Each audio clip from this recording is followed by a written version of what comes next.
What is up YouTube, I'm Zero Longshot and today I have another episode for you today on The Division.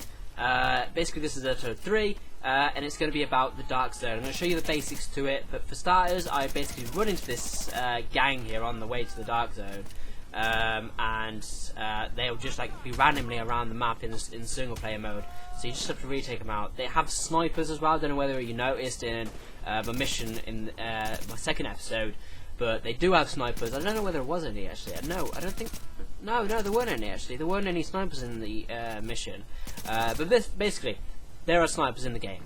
You can really notice them though because they flash. You can see a massive flash because the light is reflecting onto the scope. So you can really tell, especially when they're going to shoot. But also on the way to the Dark Zone, I also meet basically a side mission, which again I will talk to you in about like I think episode 6, which I show you the different side missions that we have. But this is just one of them that I happen to run into. Basically, I'm going to defend the supplies, take out all these guys basically for like I think a minute and a half. So this goes a bit better in terms of killing them because I have the MP4 with a suppressor. The kick and recoil are a lot better in this gun than it was in the M4. I had a lot of kick in there and I could barely kill them. But I'm actually managed to kill these guys pretty easily, to be fair. Not really jumping around the place. It's got good damage. So yeah, I'm not doing too badly with the gun. I think that's everyone. Is that everybody? I think that's everybody. Is it everybody? It looks like everybody. So I've still got to wait for just under a minute, really. Was that a person? Yes, he was, I think, because it's red on the marker. So yeah, if you haven't noticed in the little mini-map at the top left corner, basically, whenever it shows red, it shows you where the enemy's coming from. I mean, it's kind of obvious, really, if you think about it. But you just need to be aware of the fact that that is there, and it can really help you if you don't know where your enemies are. More people with baseball bats, I think, around the place. Yeah, but he dropped some green loot, which are the standard loot, so I'm going to take care of him quite easily. There we go. That was kind of easy. And there's this guy. I might do a roll and then try to shoot him. Yay. That's some stylish killing. I'm going to pick up this loot. I don't even know what it is. Motorcycle pads, I think. But again, it's just green loot. Like you can just collect it all, and then when you're finished with like collecting everything, you can have a look at them to see which one's the best ones. Deconstruct them and even sell your stuff to get some more money. So there we go. I've finished the encounter. That's completed. Basically, you get tech wing supplies for it. If I haven't mentioned in the last episode, but you get medical supplies, security supplies as well to upgrade your base of operations. So that's what the side missions are basically for. So here we are, we're on our way to the Dark Zone, and there we go, we are at the gate pretty much now, so we're going to go straight in there. I'm not going to bother, hanging around the place. Basically the Dark Zone, I keep saying basically, why do I keep saying basically for? I don't know why I keep saying it. Anyway, yeah, the Dark Zone is basically just an area where you can fight other players, and you will also fight AI as well, because it's not just players. They'll be around the area in groups where you can just take them out and take their loot. This area right here is a checkpoint, so you can't get killed in here, but you can't use weapons either. You can buy from vendors, and you can restock on your ammo, so it's like a little safe zone. So that's the checkpoint, and this is the Dark Zone. So for the first time when I was coming out here, I had no idea what to do. Yeah, I was just like wandering around the place. Well, there's my mission completed, so it's just locate the Dark Zone entrance, so you'll easily do that pretty easily. You do rank up in this game, so you obviously want to rank up as quickly as possible to even stand a chance against other people online as well. You get better weapons, you get better gear, so you can have an easier chance killing people as well. So as you can see, we're in a contaminated zone. I don't know what contaminated zones are, but well, I don't know. Yeah, again, I don't know what they are. My best guess is that maybe you die quicker when fighting people online in here. Maybe you lose all your loot. You don't get a chance to get it back if you die. Because if you die, you do drop your loot, and that's why you have to be careful around extractions. Because you have to extract your loot in the Dark Zone. You cannot keep it. They are contaminated. They will not let you leave the Dark Zone with contaminated items. So you have to extract it, and that's where you can get killed in there. So, but yeah, if you die, you lose all your loot. But you can go and pick it up. But I think like contaminated area, maybe if you die in here, you can't get your loot back or something like that. I don't know. Yeah, we don't know what contaminated zones are for. They haven't explained it. We probably won't know until the actual game comes out. But that's the gist of it, I think, from my opinion anyway. So as you can see, we're leaving the contaminated zone. As you can see, you're leaving the area. Filter level is safe. So that's what gives me the idea. Maybe you die more when you're down here. I don't know. So yeah, I don't know, do I? So it's all speculation at this point. So as you can see, there's like subways, so you can get around the city without being on the streets. So if there's a lot of players killing each other on top of the streets, you might want to go into the subways just to get around them if you don't want to start a fight with anybody. So as I was saying earlier, you have to extract your loot. Basically, this is again. Basically, I said it again. This is the area where you have to extract it. It's in the yellow boxes. There's 3 of them around. In the beta at least in the map. So as you can see, I'm just putting a waypoint at the next one. So there's the next one. That's where a extraction is starting. Because as you can see, it's flashing. That means somebody's calling in a extraction. So yeah, I'm just gonna basically run again. Seriously, it's like a virus. I can't stop saying it. Yeah, I'm gonna run to it. This is like a landmark. I'm not sure what they are. They just go up on the map saying you found a landmark. However, I did find a landmark before. It was like a sports center, and inside were some really hard AI, like really hard. They were like elite. They like instantly knew where you are. They were shooting you like all at once.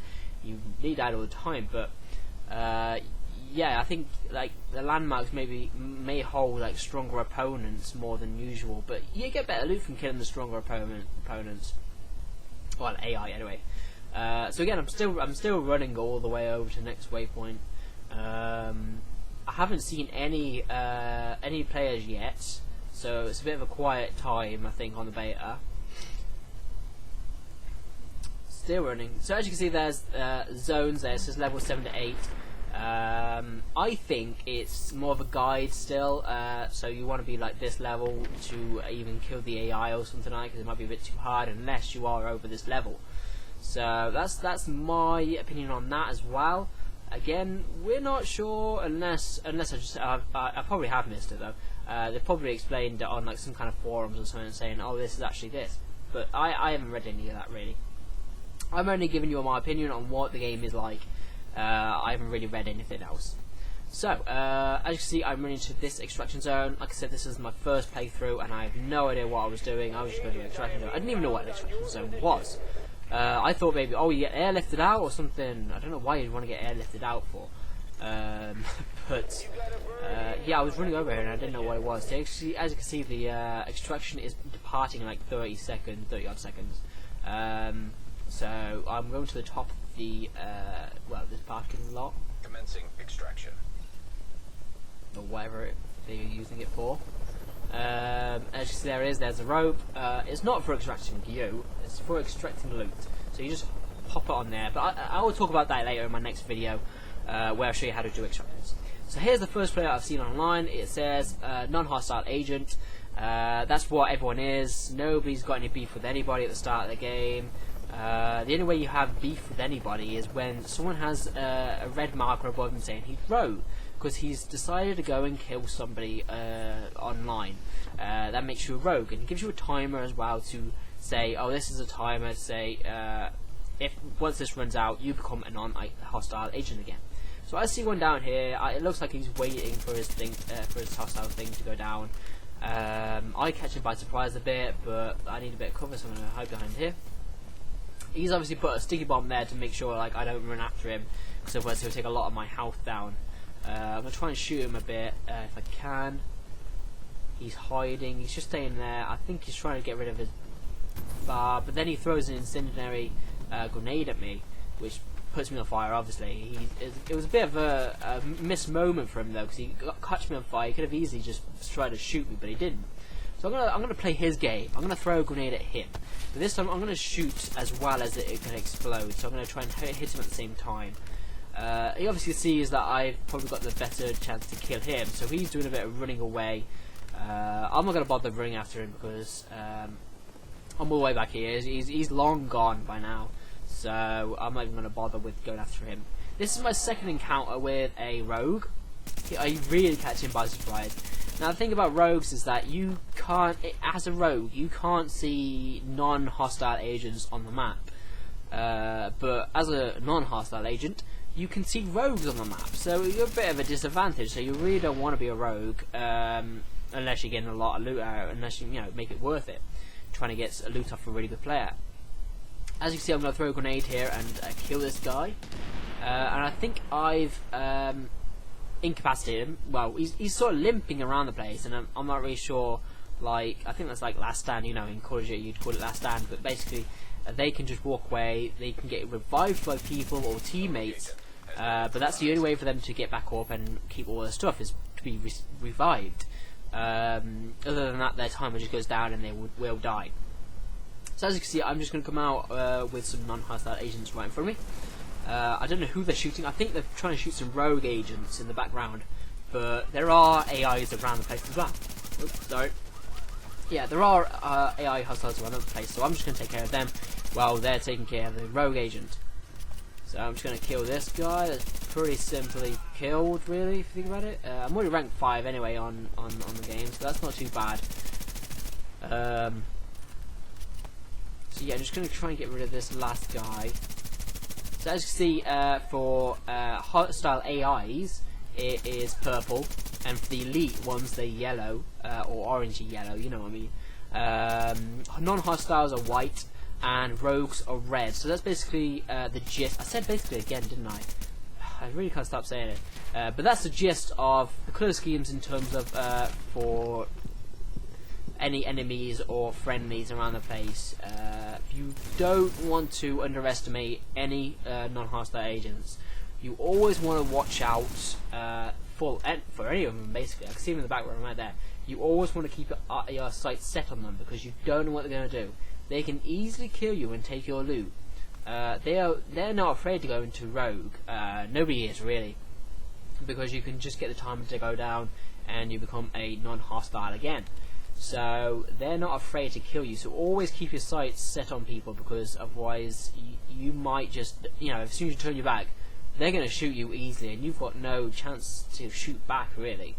But that's it for me today. In the next episode, I will show you how to extract, and in the video after that, I will show you how to kill rogues, and me teaming up with another player, to kill some rogues as well. But that's it for today, and I will see you guys next time then, so bye. Hey guys, hope you enjoyed the video. If you haven't seen my latest videos, links are on screen, please go check them out. If you can give them a thumbs up and subscribe to my channel, that would be awesome.